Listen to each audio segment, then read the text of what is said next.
मैं खगेश चंद्र राय, जिला अध्यक्ष मानवाधिकार सहायता संघ बांका। क्या किसी ने खूब कहा है, सुन ए जिंदगी मुश्किलों से सदा हल दे, थक न सके हमें फुर्सत के कुछ पल दें। प्रार्थना है दिल से सबको आज सुखद और एक बेहतर कल दें।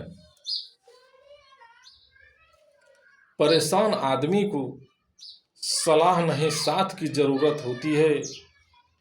पीड़ित व्यक्तियों को मशवरा नहीं सहायता की जरूरत होती है। मानवाधिकार सहायता संघ बांका।